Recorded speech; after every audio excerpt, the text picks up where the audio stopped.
Disney plus के seasons की रिवायत को बरकरार रखते हुए एक अच्छी ओपनिंग के बाद लोअर एपिसोड लाके शुरू करते हैं आज की video. Hey everyone, what's up? It's me Nabeel शाद and you're watching Nabeel verse. और मैंने देख लिया है Daredevil season 1 born again season 1 का एपिसोड 3 और मैं लेके आ गया उसका रिव्यू भी हम करेंगे, पर न्यूज भी बहुत सारी आ रही है, उनके ऊपर भी हल्का सा डिस्कशन कर लेते हैं। सबसे पहले तो जो सबसे बड़ी न्यूज आ रही है ये आ रही है कि जॉन बर्थोल की पनिशर की स्पेशल मूवी बन रही है डिज्नी प्लस के लिए, जो मुझे बहुत ही अच्छी लगी है न्यूज, क्योंकि सीजन देखने अब थोड़े मुश्किल होते जा रहे हैं। जो मार्वल सिनेमैटिक यूनिवर्स में स्टैंड करते हैं तो ये बहुत अच्छा टेक है कि वो स्पेशल एक मूवी बना रहे हैं और ये एक नया जॉनरा भी खुल जाएगा उनके लिए। हो सकता है उसके बाद हमें डेयरडेविल सीजन 2 की बजाय बॉर्न अगेन की मूवी देखने को मिल जाए, और अगर ये बॉर्न अगेन की ही मूवी होती तो मेरे हिसाब से ज्यादा अच्छा लगता, क्योंकि वाकई थोड़ी सी ड्रैग तो हो रही है ये सीरीज। तीसरा एपिसोड ड्रैगिंग लगा है। देन उसके बाद रेटिंग आ चुकी है डिज्नी प्लस की कि कितने लोगों ने इसको पहले हफ्ते में देखा है, जो कि है 7.5 मिलियन लोगों ने डेयरडेविल बॉर्न अगेन के पहले 2 एपिसोड को 5 दिनों में देखा है। अब अगर किसी को नहीं अंदाजा तो मैं थोड़ा सा बता दूं कि मार्वल के बाकी शोज की व्यूइंग क्या होती है। सबसे पहले तो ये तीसरे नंबर पे स्टैंड कर रहा है, एक अच्छी बात है, लेकिन इसके ऊपर क्या 2 ही शो है जो इससे ऊपर है, जिनमें है Agatha all along and Loki season 2।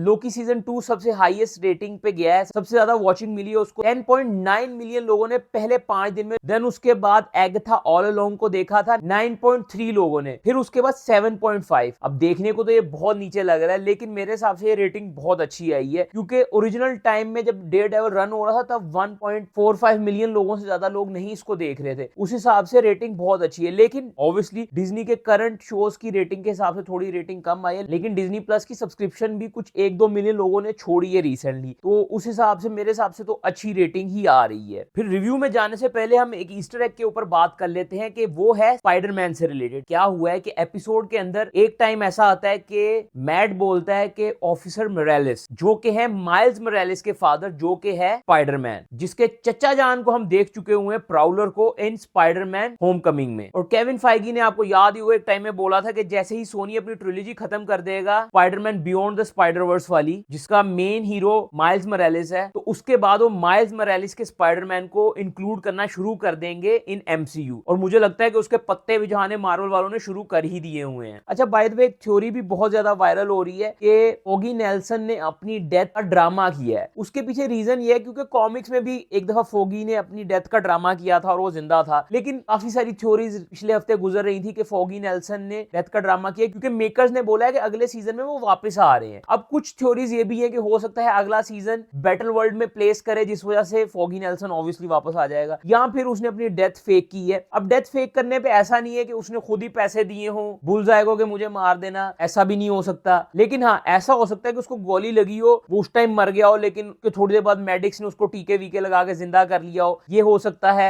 या फिर वही टीका जो निक फ्यूरी ने कैप्टन अमेरिका सिविल वॉर में अपने दिल को लगाया था, जिसको ब्रूस बैनर ने आजाद किया था, जिससे आपकी हार्ट बीट स्लो हो जाती है, इतनी स्लो हो जाती है कि किसी भी सेंसर से पकड़ी नहीं जाती, पर आप जिंदा होते हो, वो टीका उसने अपने आप को लगा के फेक की हो डेथ। लेकिन वो वाला एंगल मुझे कम लग रहा है, ये वाला एंगल मुझे ज्यादा लग रहा है कि मेडिक्स ने उसको रिट्रीव कर लिया हो, जिस वजह से वो जिंदा बच गया, और फिर उसको विटनेस प्रोग्राम के तहत कैरन पेज के साथ भेज दिया हो कि जाओ तुम लोग दूर रहो, और मैट मर्डॉक ने बोला हो कि मैं आज से डेयरडेविल भी नहीं बनूंगा और तुम लोग जाओ अपना जिंदगी जी लो। ये तो आगे जाके हमें पता चलेगा कि इस स्टोरी के ऊपर क्या चीज सच निकलती है और क्या झूठ। देन आज के एपिसोड के ऊपर बात कर लें तो थोड़ा एपिसोड स्लो फील हुआ है, क्योंकि हमें still Matt Murdock as Daredevil देखने को नहीं मिले हैं, और यही ओरिजिनल शो की अस्थियां लग रही है मुझे। ओरिजिनल शो की अस्थियां से मुराद है कि एक्चुअल में ये डेयरडेविल बॉर्न अगेन को 18 एपिसोड की एक सीरीज बनाने वाले थे, जिसमें बहुत सारे एपिसोड तक डेयरडेविल ही नहीं बनेगा, तो ये उसकी ही अस्थियां यानी कि रूइंस लग रही है कि उसी की क्लिप्स को रीयूज किया गया है, क्योंकि कंटिन्यूसली वही केस चल रहा है हेक्टर अयाला एके व्हाइट टाइगर वाला, और वहीं से एपिसोड शुरू होता है जहां मैट मर्डॉक ने पुलिस वालों को धो दिया था। मुझे तो लगा था मरवर आ गए, लेकिन नहीं, मरे वरे नहीं थे, बचे हुए थे, और उन्होंने उसके अगेंस्ट कुछ किया भी नहीं। मैं कहा ये क्या चल रहा है। फिर ऐसा फील होता है कि जंप कट हो चुका हुआ है, कुछ दिन गुजर चुके हुए हैं, जो कि थोड़ा सा कंफ्यूजन था शो में। एडिटिंग आज के एपिसोड की थोड़ी सी मसला कर रही थी, ऊपर नीचे हो रहा था एपिसोड। बहरहाल एपिसोड के एंड में उनको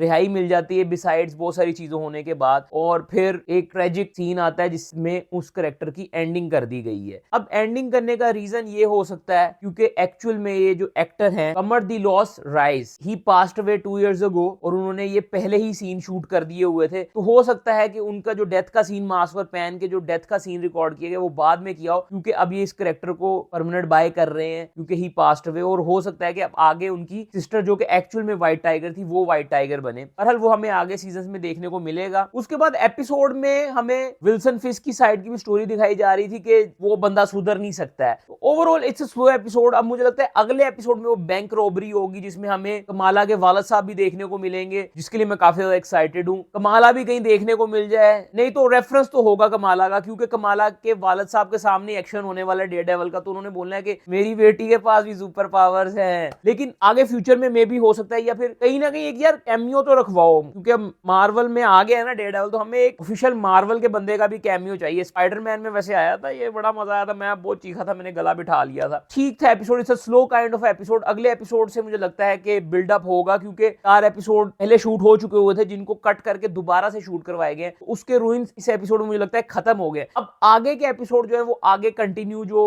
रीराइट और रीशूट किए थे तो उसके हो सकते हैं। बहरहाल पिछले एपिसोड्स में भी रीशूट के पीसेस घुसेड़े हुए हैं, जैसे कैरन और फोगी ऑफ स्क्रीन ही मर चुके हुए थे, लेकिन उनको रीशूट करके दोबारा एडजस्ट किया गया है। हाँ, ये था मेरे एपिसोड का रिव्यू। अच्छा लगा है तो डू लेट मी नो, हम करते रहेंगे इस सीजन के रिव्यूज। इतना बुरा भी नहीं था भाई, मैं ये नहीं बोलूंगा बुरा एपिसोड था, हल्का सा लो था, लेकिन शी हल्क से तो अभी भी बहुत ही ज्यादा अच्छा है। अच्छा लगा तो do let me know in the comment section below. Bye, take care, peace and subscribe.